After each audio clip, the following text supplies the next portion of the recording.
they were going all out to sort of kill everybody, obliterate everybody in their path. So it was an existential threat to my beloveds, to my loved ones, to my family. It wasn't a war that belonged elsewhere and I was going to cover as a journalist. And, when we're talking about war and combat, distances are really important. Um, in a place like Afghanistan, distances might be near, but because of the geography, that nearness actually can be quite far. It's difficult to get from A to B in many instances. But in the case of ISIS in Iraq, they were literally, on the border. They were, as the crow flies from Tehran to Baghdad, for instance, it's not that far. It's not even from Boston to Washington, D.C. That's not a large distance.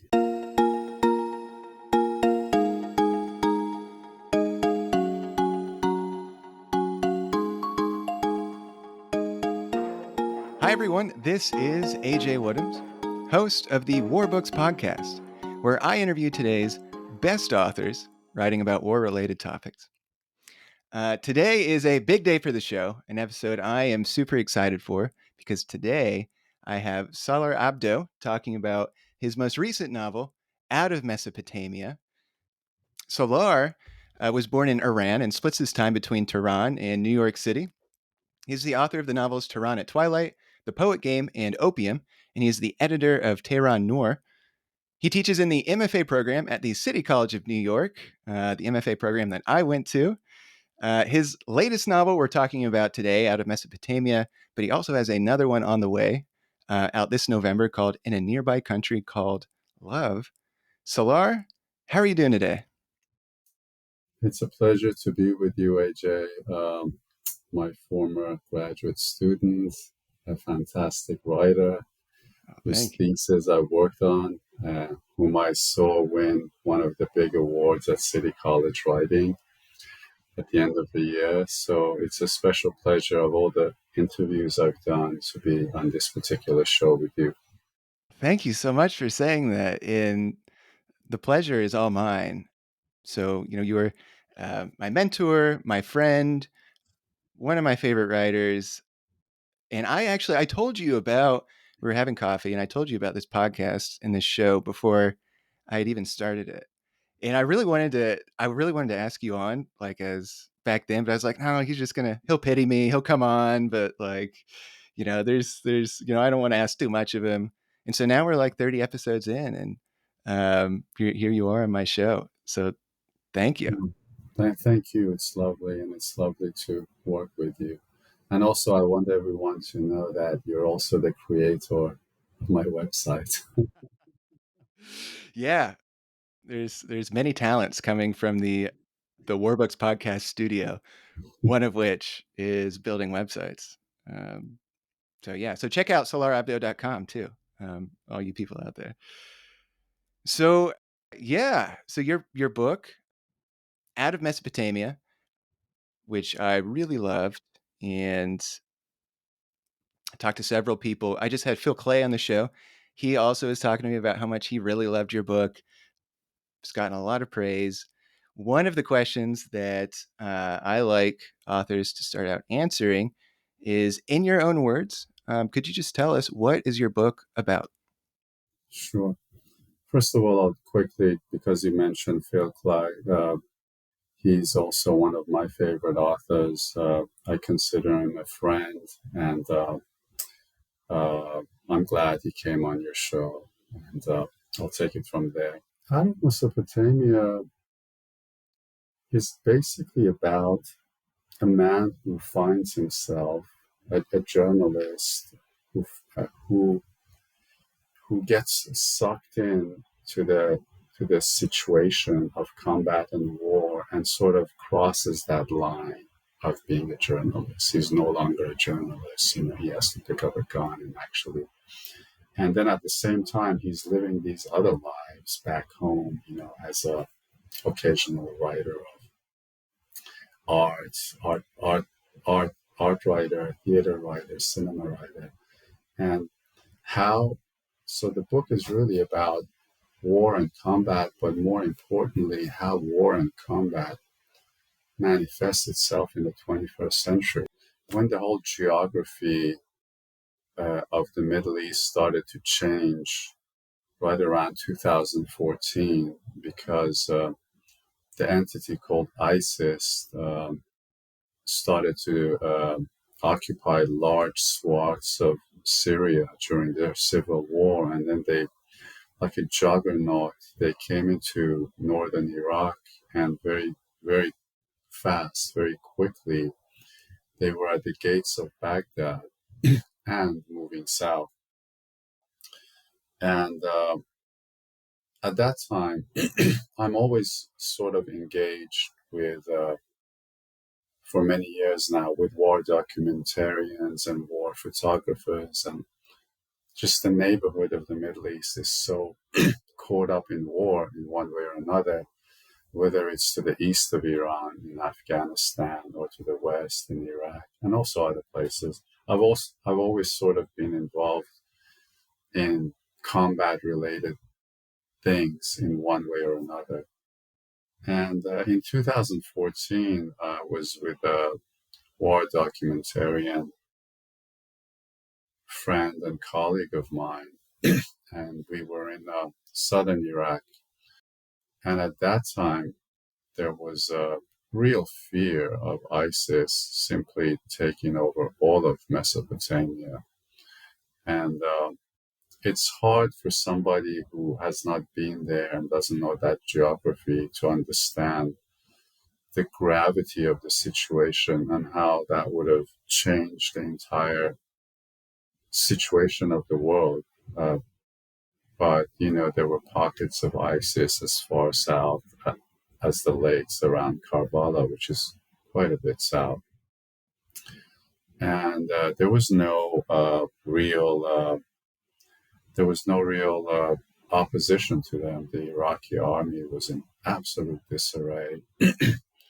And the Shiite militias had not been formed yet to stand their ground. And so in the middle of this chaos, I found myself in southern Iraq. And there were several factors at this point. One was I realized that this is really a fight for survival, because the ISIS terminology and their way of thinking about many groups, including the Persians, the Iranians, which is where my home is much of the time, alongside the United States, was they were going all out to sort of kill everybody, obliterate everybody in their path. So it was an existential threat to my beloveds, to my loved ones, to my family. It wasn't a war that belonged elsewhere and I was going to cover as a journalist. And, when we're talking about war and combat, distances are really important.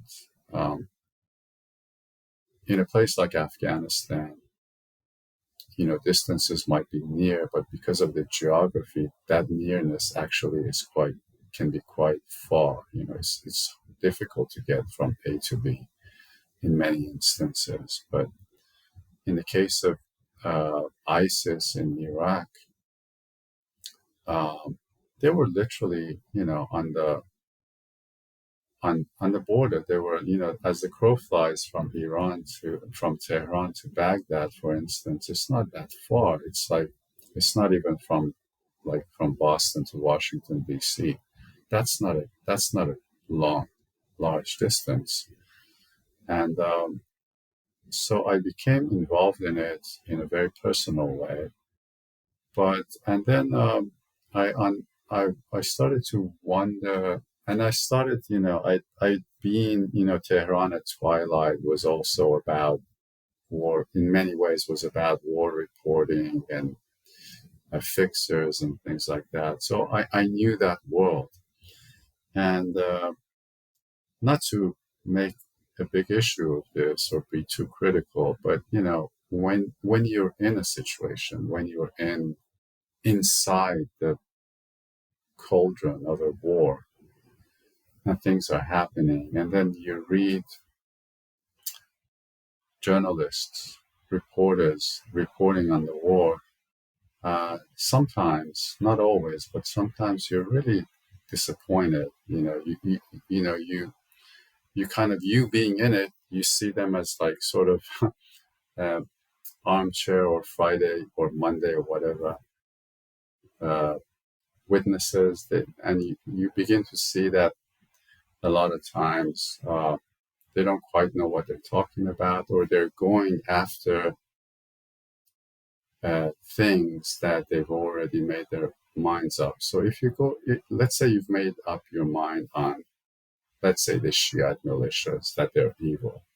It's easy to then find examples of evil being done by certain uh, sub branches of those militias, and then you can sort of fashion your report based on that. And because I had become engaged with these militias, because they really were the only thing standing in the way of ISIS at that time, before the Iraqi army sort of got got its feet together and the Americans started to help.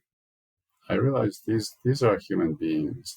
They have families. Some of them are my friends. I go to their homes. They have children. They're capable of love. They cry when their brothers in arms die. They grieve. They have mercy, and sometimes they have unbelievable cruelty out of anger or wrath or revenge or whatever. No human beings are not one thing. They're not cardboard. Question I was going to ask, how does one join up with a Shia militia to do book research? Because you were on the ground, with Yeah. these guys. How does that happen? Recently, a reporter out of Beirut who reports for one of the big newspapers in the USA wrote me and said, Salar, I read your book. I ran into it in Beirut. I read it. You weren't very kind to us reporters. We did want to join up with the Shiite militias, but they just wouldn't let us in. Well, for a variety of reasons that I'm not going to really go into, not because it's a secret, it's just not that important or interesting. But being from where I was from and the work I've been doing, I had an in with these guys. And everybody else, Western reporters were hanging out with the Kurds and with other elements, that were supported with Western powers. So I had that in, first of all, and then also, sort of being drawn into these worlds for a number of reasons. I also wanted to be in the places that nobody can get to and nobody can will be allowed into. I wanted to be in those places that nobody else has. Like the ends of the earth, right? Just because.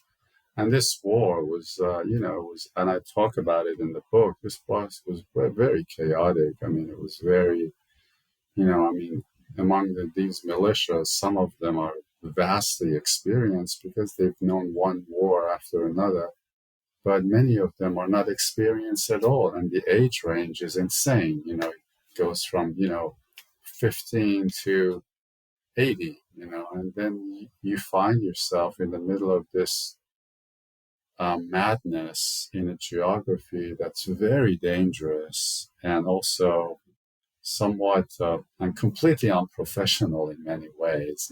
This is not, like special forces, whatever.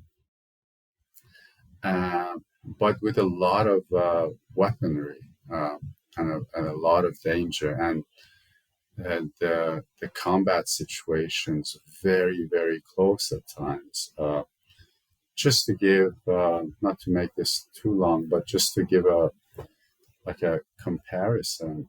Last year, exactly this time, I was in the Ukraine, and I was in all the fronts in the Ukraine, and it was at a time where everything was at a standstill, and it was just the battles of rockets, right? Like there was not that proximity.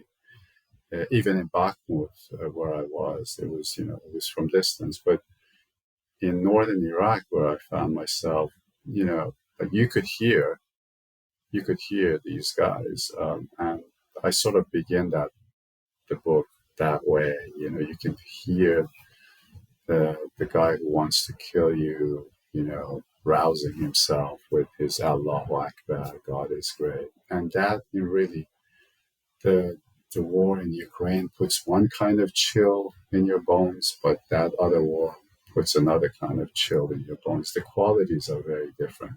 So for all of these reasons, I ended up in Iraq, Syria at that time. So if we were going to put a label, I guess if you want to call it that, on this conflict that your book is about, it's, I mean, maybe like the war against ISIS or whatever, but ISIS is who the Shia militias are fighting, correct? ISIS were the Shia militias were fighting against ISIS. At some point, when the stand against ISIS crystallized, other elements were also in play. For instance, these militias were getting sort of indirect American air power support at that time too. And we would see them, and we would run into each other at the convoys and whatever. So it was it was a real toss up of all of these forces that are sort of enemies, but for the time being, they're not enemies. And because there's this other enemy that's like very vastly dangerous, but we don't really know how they came about. And all of us, each side has their own theories about how ISIS came about. So it was interesting. But just to summarize it, I was interested in going behind the headlines. Like when you read about the war in the Middle East, the civil wars in the Middle East, and the militias. Who are these people? Because you read, in the newspaper, on CNN or whatever, there's just a belief, and you think, oh, these people must they must come out of the caves, or they must be absolutely brutal. And I was interested, besides writing about war itself and the characters, because it's not only a war book about war. He is in and out of combat. He goes home, he does other things. But I wanted to give a real face and interiority to these people, and also write about why people go to war voluntarily, and why they are voluntarily even trying to get martyred. Yeah, well, let's talk about some of these people. First, you just mentioned the main character of your book. You alluded to him, Salah. What kind of person is Salah in your book? What kind of character is Salah? Saleh, as you can see, I didn't bother to change his name too much from my name. My name, my first name, is a pure Persian name, and Saleh is an Arabic name. And my Arab friends often call me Saleh because it's hard for them to roll my name in Arabic language too often. So I just chose that. When I first started all this, my idea was to write actually a nonfiction book about the civil wars in the Middle East. And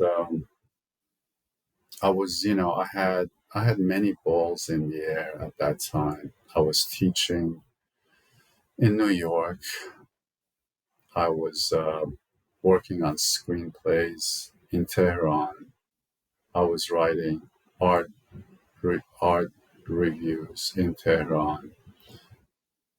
I was writing essays about the wars. I was publishing my books. So I was jack of several trades, and this was cause for me to travel a lot. And I have an essay where I talk about, and this was typical. It was not like a rare, unique occasion where um, I would, I, I would, be in a forward trench in northern Iraq. I would catch a plane from Iraqi Kurdistan, Erbil, and arrive at John F.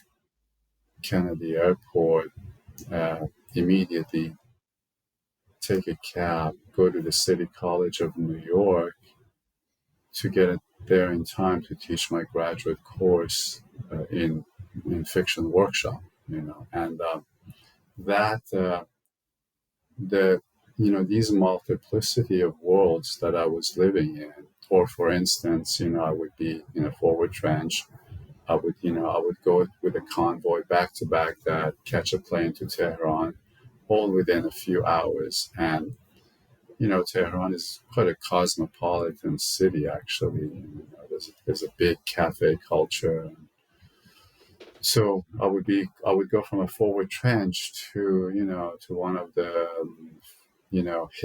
hipster cafes in Tehran where my writer friends who had no idea what's going on in the Middle East and they don't care at all. And I found myself, first of all, I found myself quite angry a lot of the times, angry at the whole world and at my friends who didn't care. And I started to think about some of, for instance, American war writers of the past, especially the Vietnam vets. And I started to feel what they felt. Like I'd read about it. Theoretically, I knew it, but now I really felt how it feels to come from a place like that and be with people who are absolutely oblivious about what's going on around the corner from them, not thousands of miles away. And I started to understand what American soldiers feel who come from these wars in Afghanistan and Iraq. And, they come back to a country that on the surface, supports them and all those ribbons and stuff, but the country really is clueless about what these guys have been through.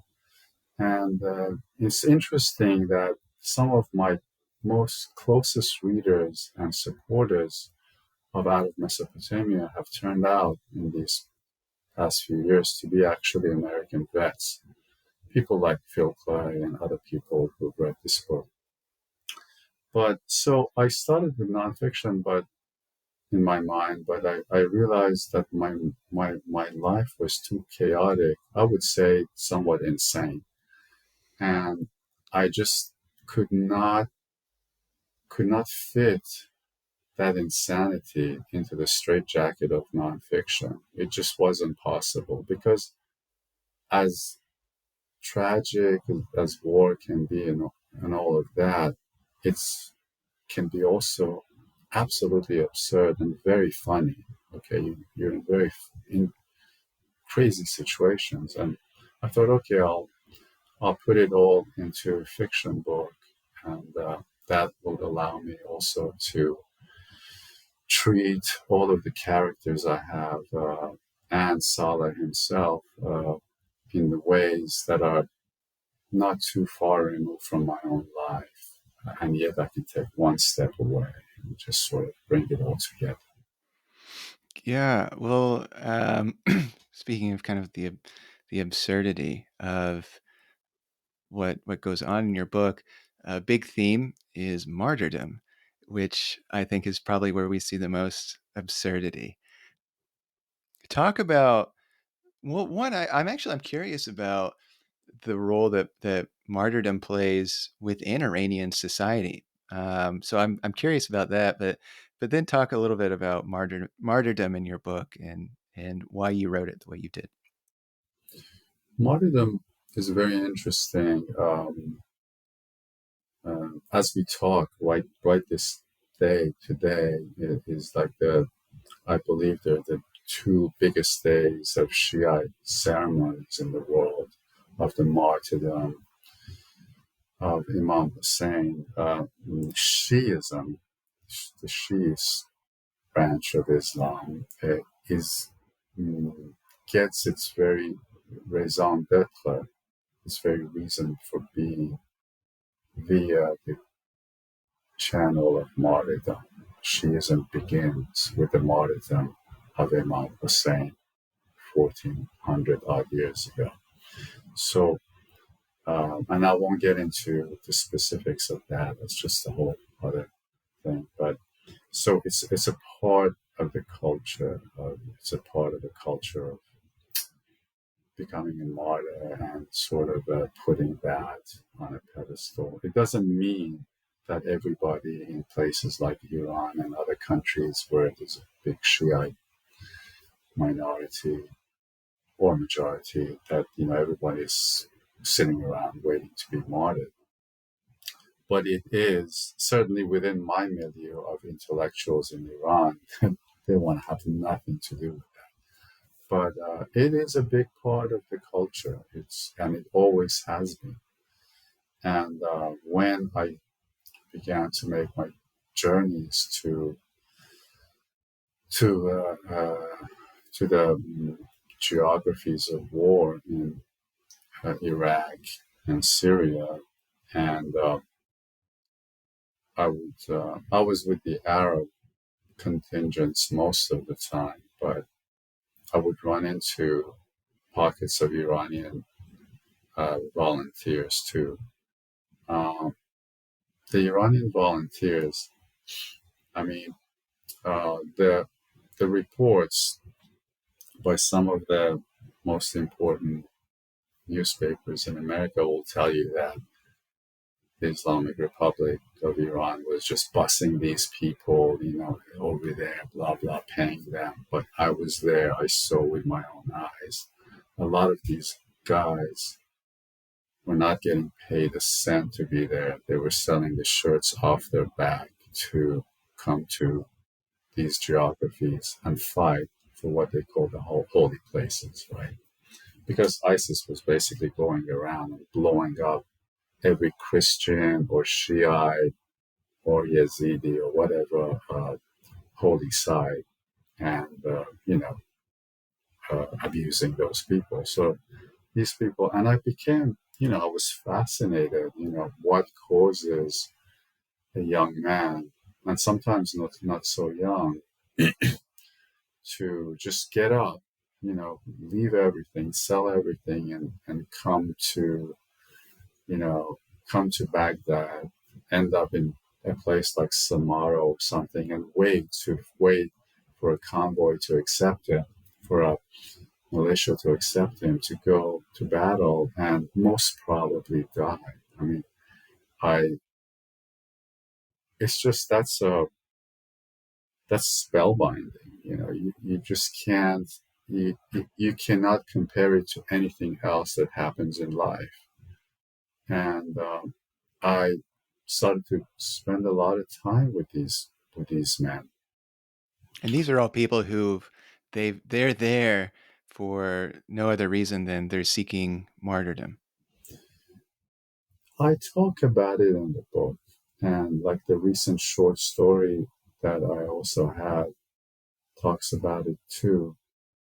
I would say a great majority of them went there to actually, fight to keep that entity called ISIS from doing all the things it was doing. If they were martyred in the act, so be it. If they weren't, fine. And then there were others, and this happens. I've seen it in other situations, similar situations, who were there. They just wanted to gain a bit of glory, come back and say, I was there. I went there, did that, and then use that, get some mileage out of it. You had all kinds, right?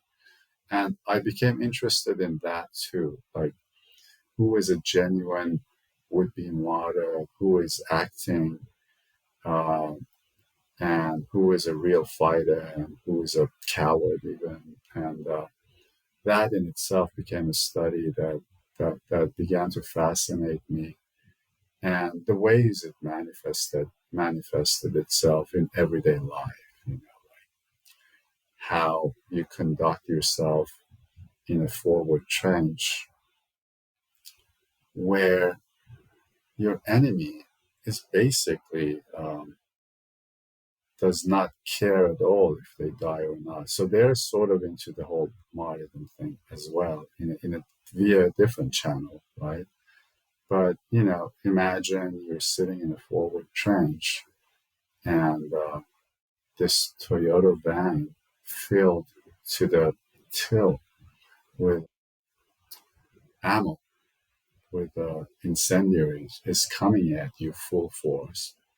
It's there's nothing more scary in existence because those things are not easy to hit. They might seem easy if you're watching it on video from on television or something, but that and also even if it were easy to hit, which it's not, to stand your ground and to actually take that aim, knowing that even if it's not a Toyota van or whatever, or it's just one of these guys gets into the trench. This was in many ways, some of these wars of the Middle East, like the Iran-Iraq war of the 1980s, some of them are they hark back to World War One. Like what happens if one of these guys managed to manages to throw themselves into the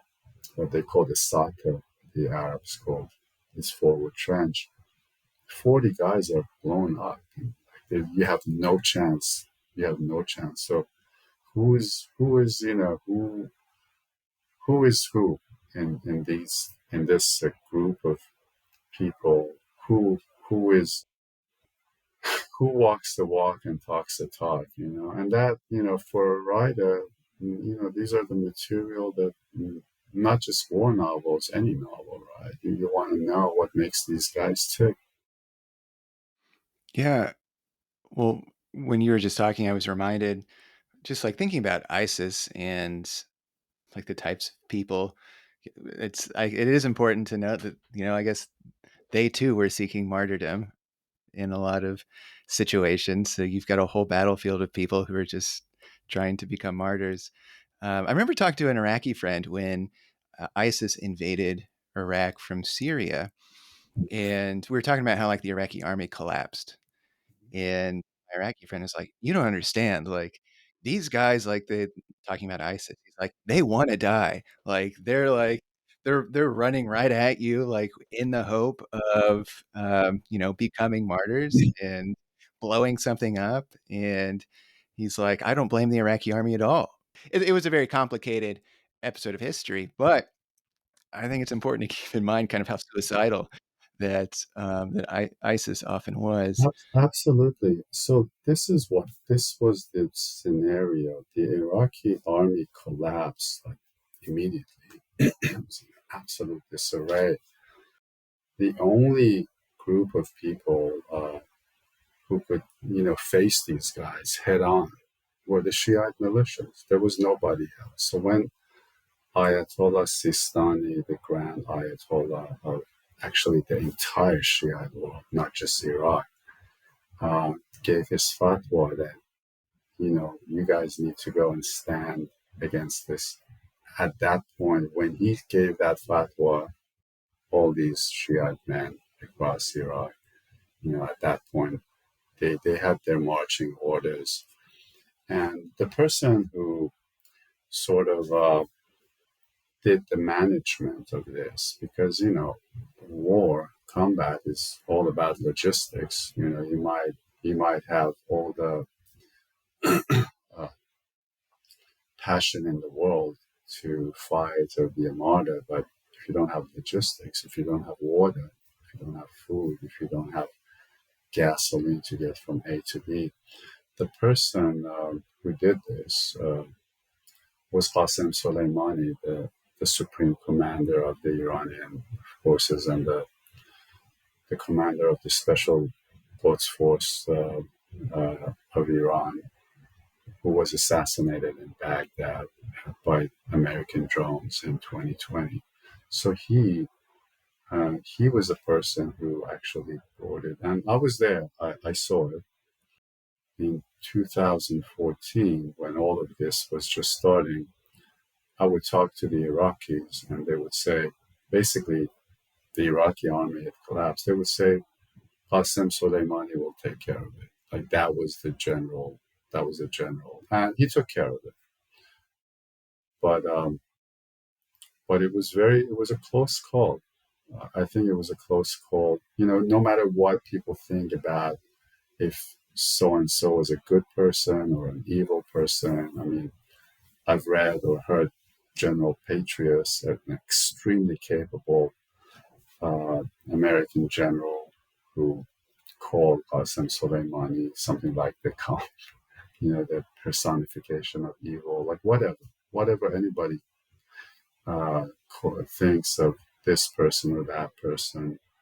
I was there to see that without his management of the situation and the people he worked with, it would have been a very, very bad Middle East.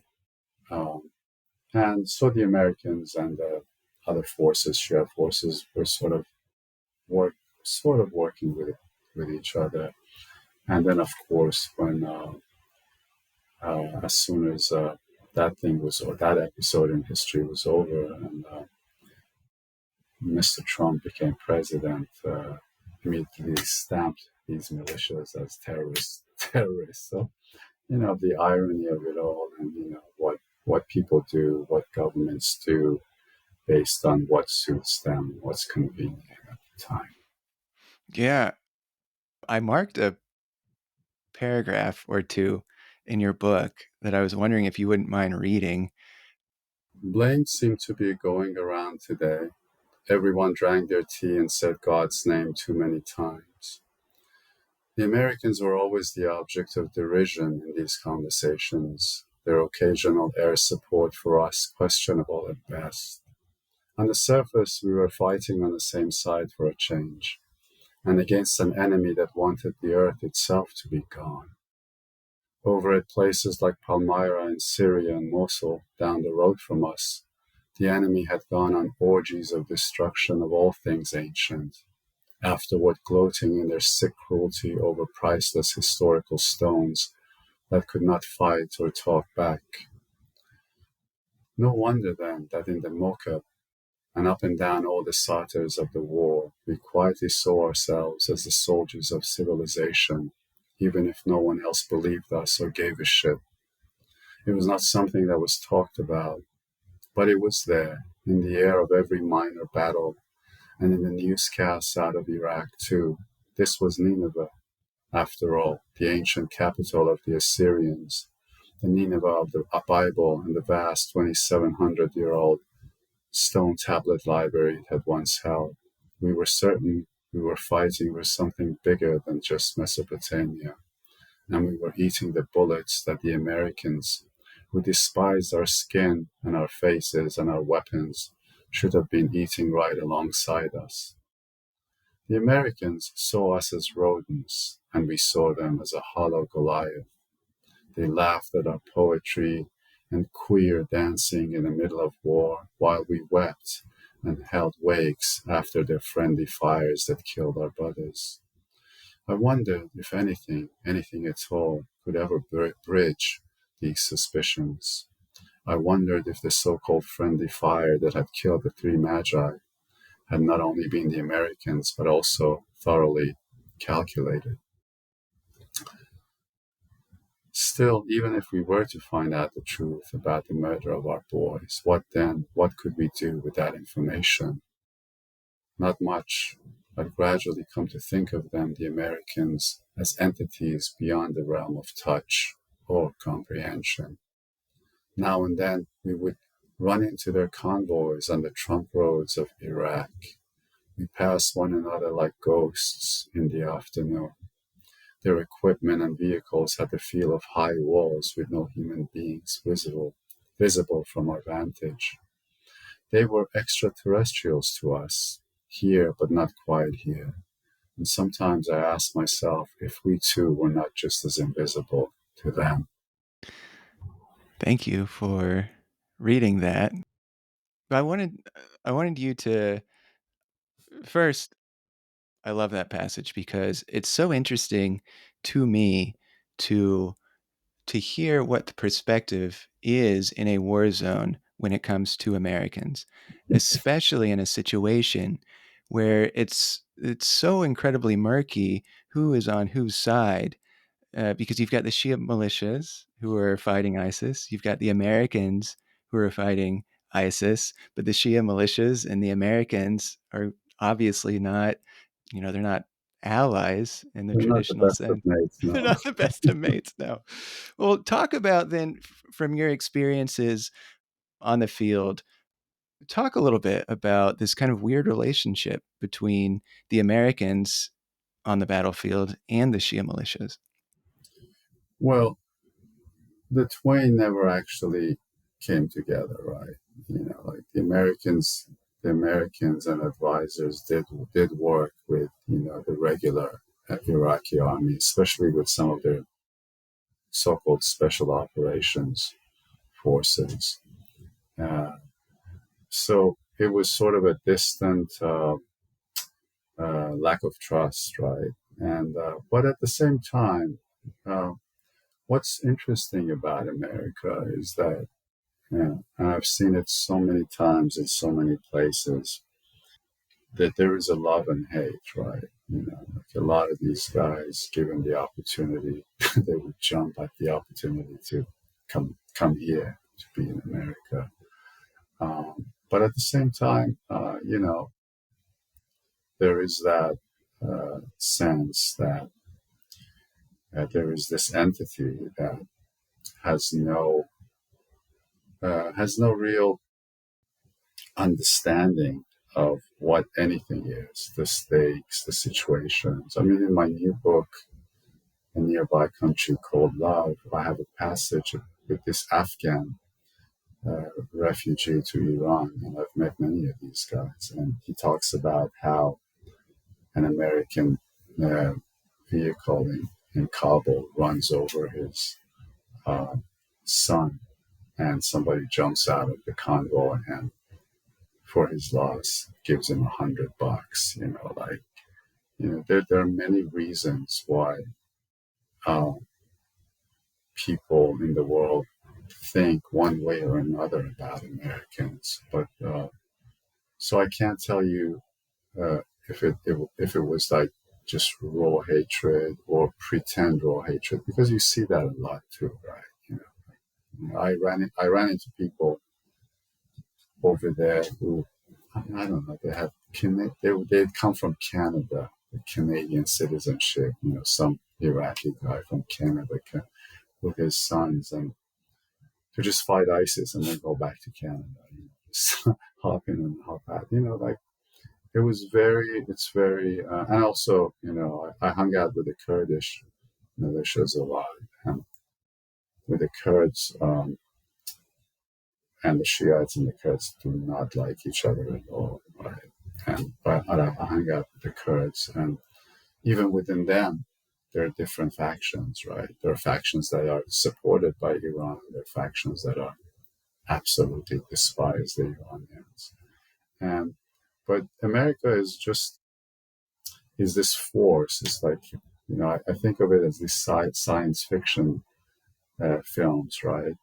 It's something that's out there. And I think in the passage I read, probably it gives the feeling better than anything I can come up with off the cuff, is that, you would see them, you would see the Americans, but it's as if they're there and they're not quite there, right? The convoy passing in the afternoon. You couldn't even see like personnel in these convoys right now. They're high up, right? And it's that feeling. I think in the world in general, there's a lot of misunderstanding about Americans. there's a knee-jerk American uh, hatred even, but it's done in order to again get mileage amongst your own milieu, perhaps. But at the end of the day, when it comes right down to it, for all the mistakes, there's a lot of generosity.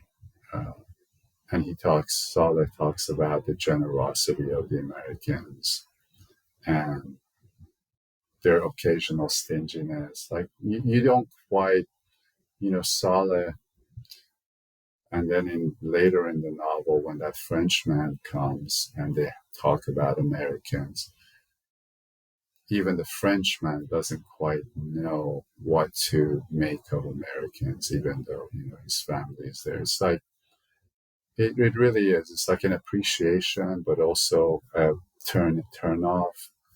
And I think a lot of the world has that relationship with America because America just casts such a huge shadow uh, over the world. Even today, even when they talk about China and multiplicity of world powers and stuff, but just culturally, America casts such a huge shadow, and I see it amongst my own milieu in Iran.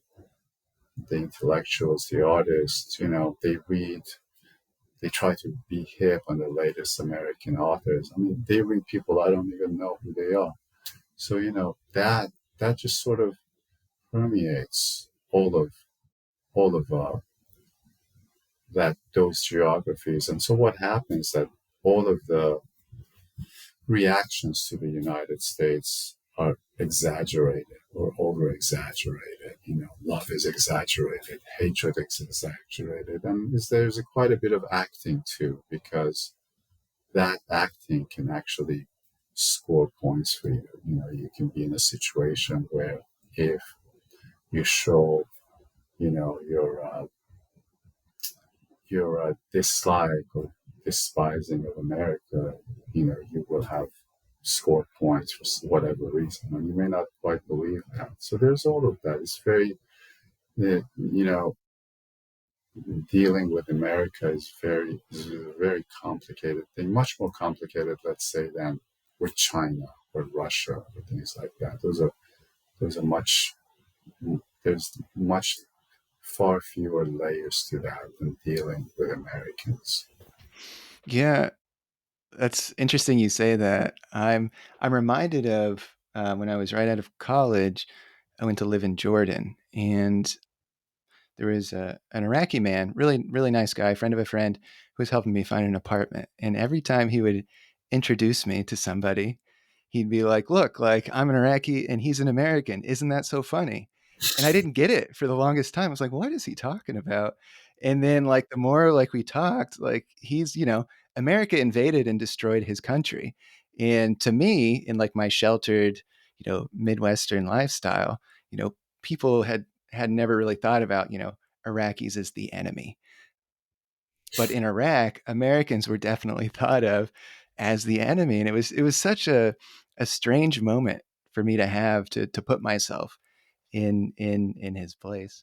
I wonder, Absolutely. So you know exactly the thing I'm talking about. yeah. It's a very complicated relationship that people have with America, much more so than I think any other country on earth. I wonder for you as somebody who lives in both Tehran and New York City, is that a difficult how difficult is that line for you to walk when you're with like these Shia militias? Is is is it complex for you? Absolutely. It's very complex.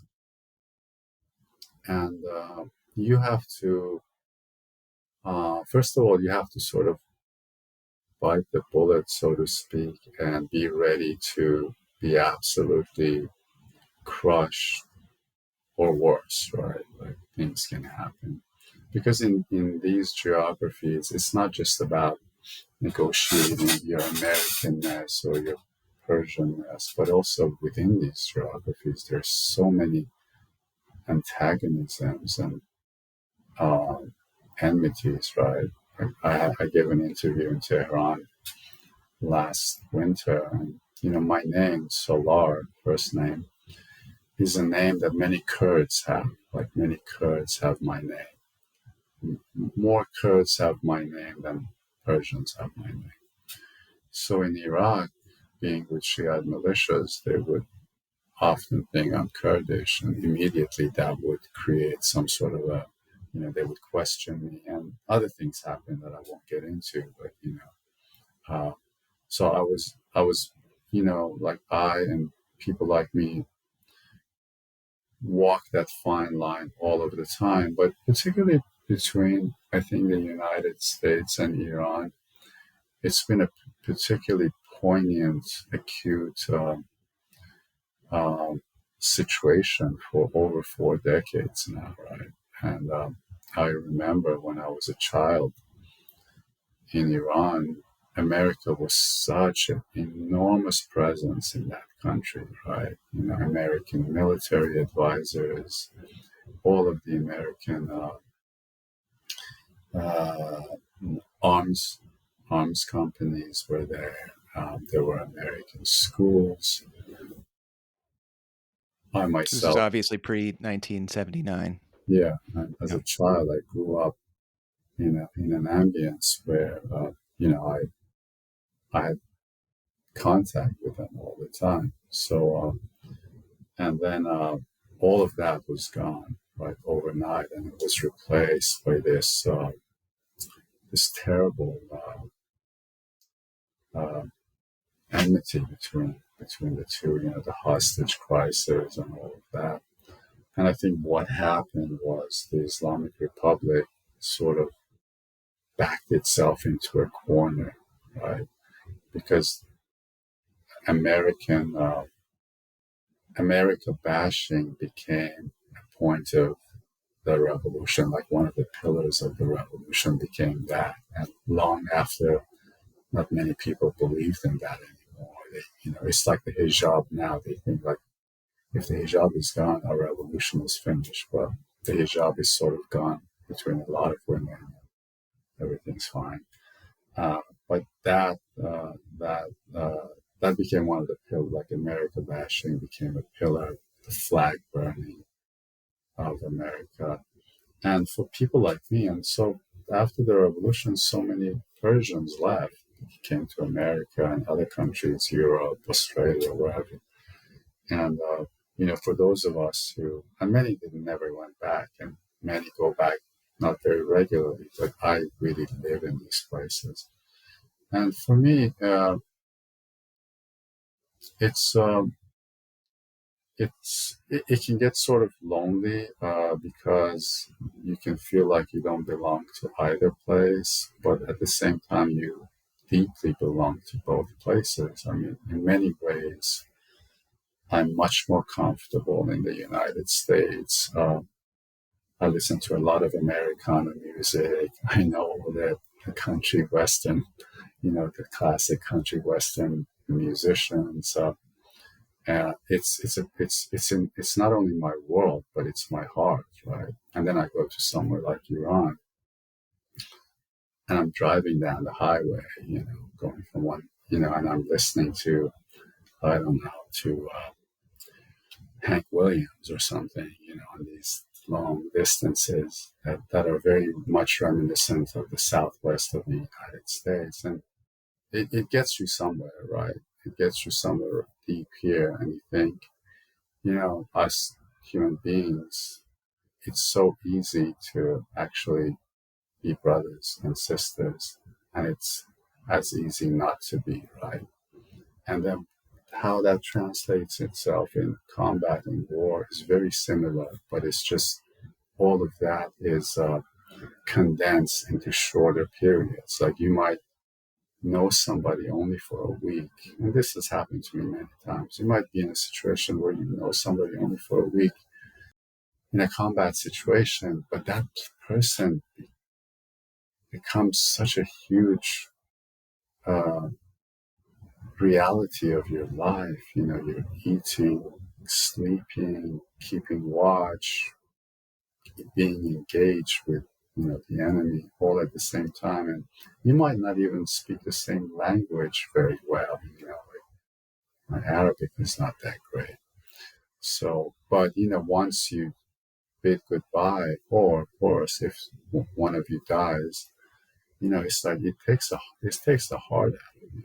Just, and I sometimes think, I just wish, Americans, Iranians, whoever, they could just be thrown together in these condensed situations. And that's why, like when the debacle of the Kabul's fall this last time around happened, you saw so many American vets really going out of their way to get their Afghan brethren with whom they've worked in special operations and stuff out of there, because there's something to be said about just being with someone. I don't know, in a trench, in a barrack, 2 feet away, inside or whatever, and it changes you. And I think when you don't have that, it's easy to. The things I'm saying are very basic. Everyone knows that, but I think if there's anything that's positive, it's strange to say about war, is that it reminds you of brotherhood or humanhood, I would call it, that it doesn't matter uh, who you are, where you're from. And that's why, again, I go back to saying that even though I wrote this book and it's from the vantage point of this Iranian guy, but the people who read me most closely, who have blurred me most uh, graciously and generously, all of them have been American veterans of these specific wars. That's so interesting. I wonder what's the Iranian veteran experience. I'm curious about it because you do write about these some of the characters in your book who show up on the battlefield. Maybe they fought in the Iran-Iraq War. Maybe they have other experience in other conflicts. But just thinking about vets in Iran today, I'm not sure even how to really ask this question, but what's the veteran experience like today in 2023 in Iran?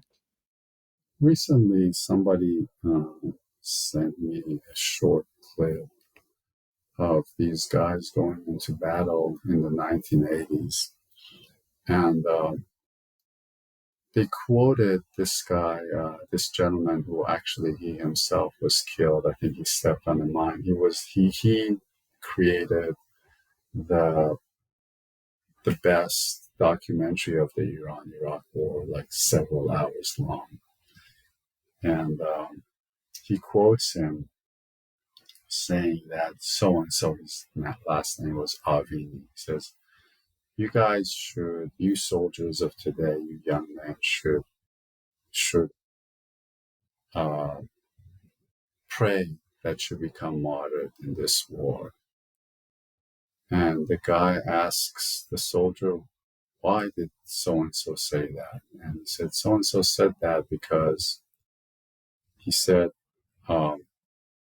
some of you will come out of this war and you will use your veteran status to your advantage to become politicians, to get the best deals in business, and why you will forget everything that happened here and you will become corrupt. Some of you will become some of you will survive this war and become just terribly depressed, and you won't be able to live with everything that happened today.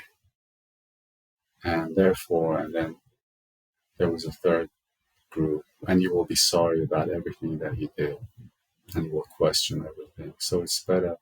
And when I look at not just a place like Iran, but America itself, I know veterans here, like, it's the exact same thing. People come out of these wars, some of them, get a lot of, use the points of their veteran status to enter politics or business or whatever, a lot of money doing this or that, contract work, consultation. I was thinking about that in Ukraine because I ran into this American vet who was doing nothing but good work, right? He was just a gentleman, and he had just gone there to help.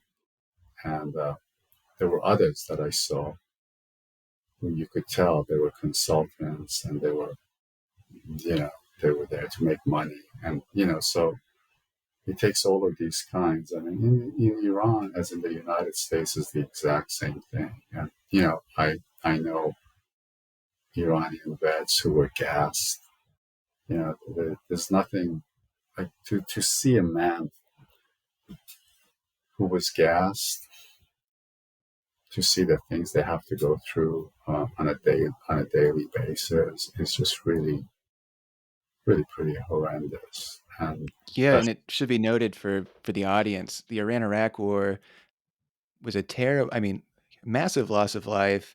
Chemical weapons were used, mustard gas, VX nerve gas, really just like a terribly brutal conflict that, like you were saying, in Iran today, a lot of veterans still live with.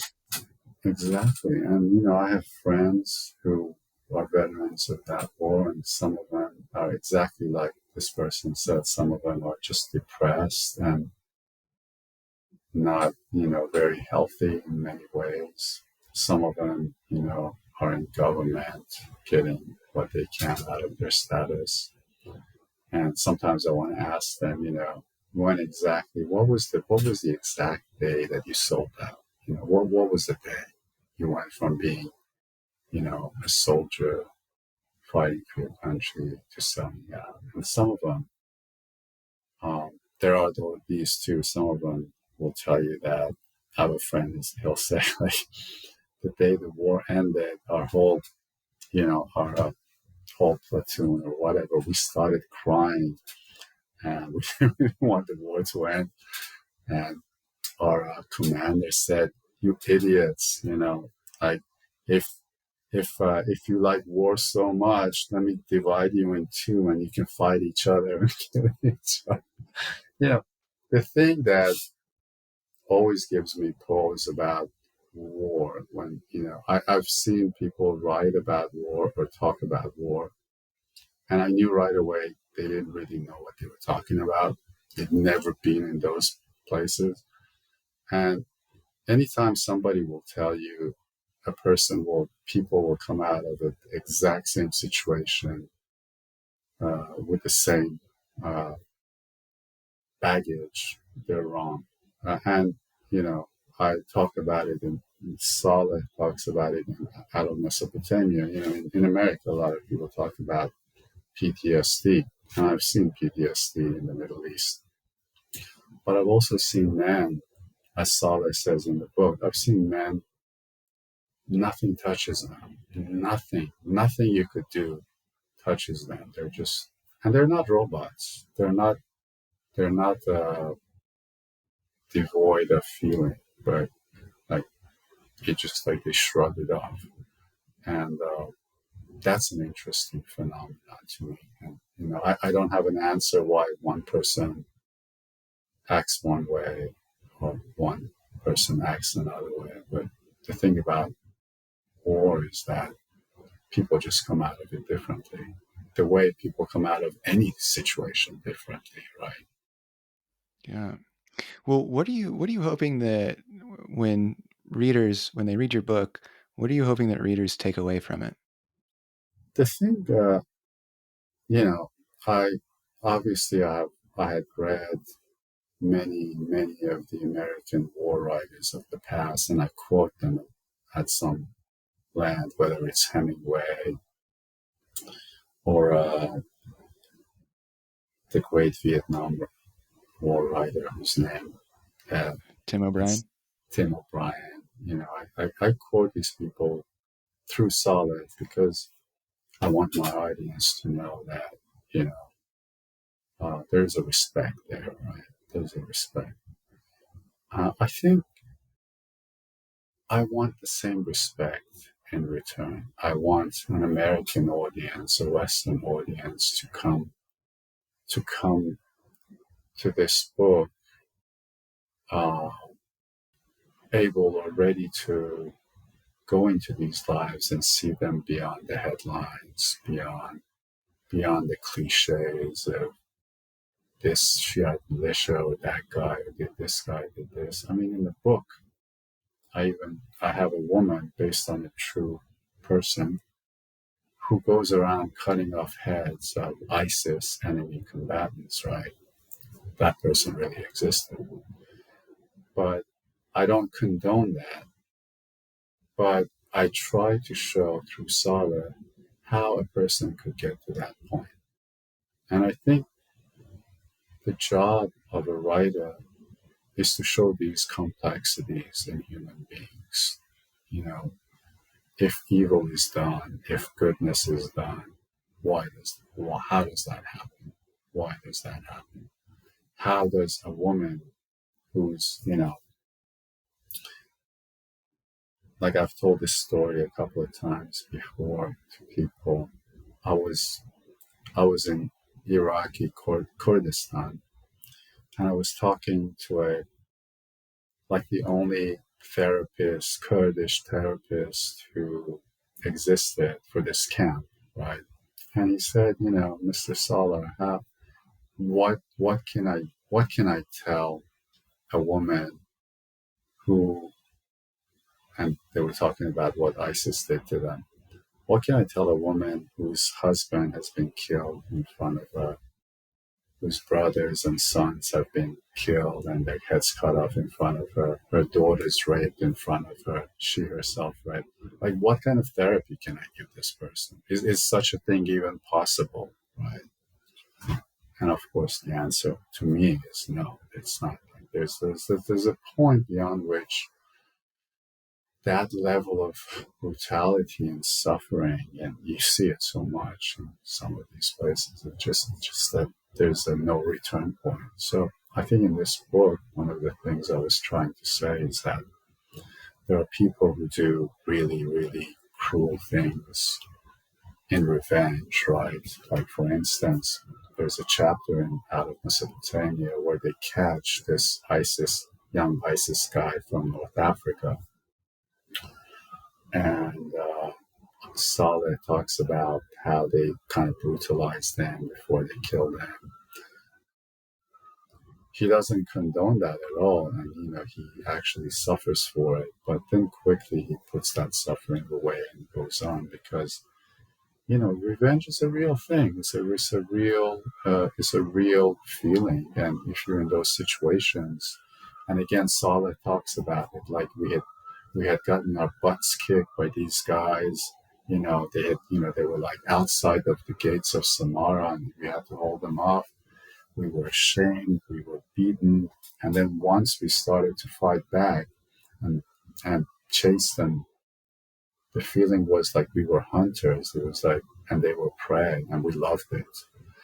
And you have to be truthful about that. Like, sometimes that exhilaration of revenge, you feel it in your bones, and not every single soldier feels it. Not every single soldier is proud of it. Most of them probably are ashamed of it afterwards. But when it happens, it's a reality. And for people who are not there, who weren't there, and didn't live through that, to judge these people, whether they're American soldiers or whoever, I think it's kind of unfair. I think it's kind of unfair. Well, Salar, this has been an incredible interview. We didn't get to so much. I had a lot of questions about H, about the interrogator, who I thought was a very, very fascinating character in your book. We can do it part two next What's time. that? We can do a part two next time. Yeah, we'll have to do part two. Well, thank you so much again for coming on. If you wouldn't mind, just lastly here, you've got a new novel coming out in November. Could you give our audience a little teaser for that novel? Sure. After Out of Mesopotamia, I thought, I need to get away from war for a little while. And I started to, COVID happened, and there wasn't much to do. And I started writing this book. And I had really become thoughtful and concerned about the situation of women and people in Iran who do not uh, follow the standard sexual, whatever, uh, standards that are imposed on them in that country and many other places. And I knew some of these people, and I thought I have to start. I owe it to myself and also to the act of writing, I guess, to actually do a little bit of research and find out uh, more about these lives. And so I spent quite a bit of time in the LGBTQ community with them. Like I made the connections and sort of they were gracious enough to take me into their lives. It was a very different world than out of Mesopotamia. But at the same time, it had many similarities because I realized that, we fight many fights in this life, right? We fight many fights. They're not always the ones that are the most obvious between countries and governments and geographies, but you have people in Iran and other places who are under the gun every day of their lives. The lives of women. It doesn't mean women are in a state of constant suffering in Iran, but they have to do a lot more to get by on a daily basis. Or if you're, let's say, a person of the LGBTQ community, you have to, the psychology and just the complexities. And I wanted to understand that and I wanted to write about it. And it also came from a personal place because I'd experienced in my own family people who lived through these things.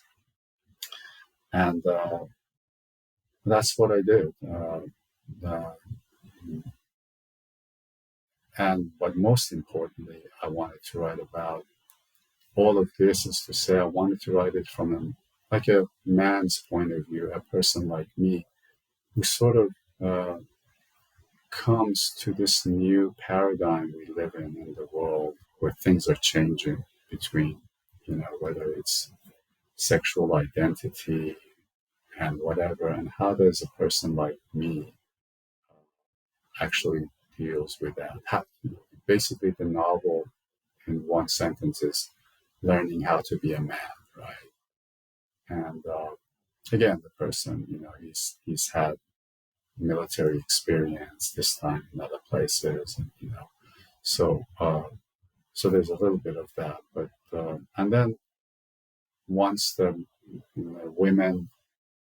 uh, women's movement began last fall in Iran, my book was finished and in the process of being prepared for publication before all of that. So once again, I found myself having written about something that was sort of in the air, and then it just suddenly happened. And so it was an interesting parallel to see that that taking place, and that'll be coming out in November.